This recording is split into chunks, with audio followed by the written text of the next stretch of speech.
Primeran bebi, 38 ikasle berria. Ara, badatoz, lasterka, elkar zapaldu beharrean. Beti bezala, denak tropelean. Nor da atzetik oinak arrastan datorren hori? Ez dut ezagutzen? Ah, hori, bai, berria da. Beste eskola batetik etorri da. Ah, hori izango da orduan, lehengoan aipatu zuten superdotatua. Ezagundu bai, ez dela lagun arterako egina, ez da taldean sartzen. Ez dira eraman errazak izaten horrelako umeak.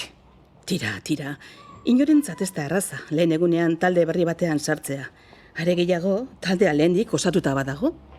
Nahi duzun eran, baina guk badugu horrelako bizilagun bat eta badakit nolakoak diren. Denetarikoak izango dira, ez?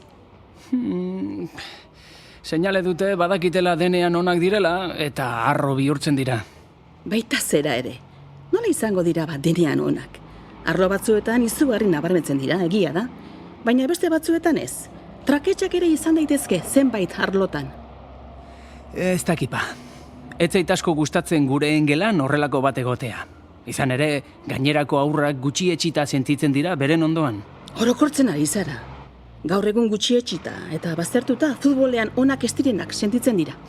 Baietz horretan ere ona izan. Zergatik ez. Baina txorakiriak alde batera utzita. Urte sasoi honetan eskola aldatzeko. Ez dakit. Baina susmoa hartzen diot, ez ote zuen aurreko ikastetxean jasarpena edo jasan izango.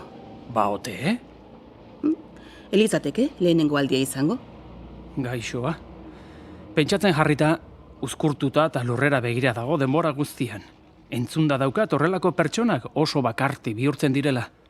Hartuko dituzten neurriak gure eskolan horrelakorik gerta ez dakion. Azken urteotan jasarpenaren gaia asko landu da.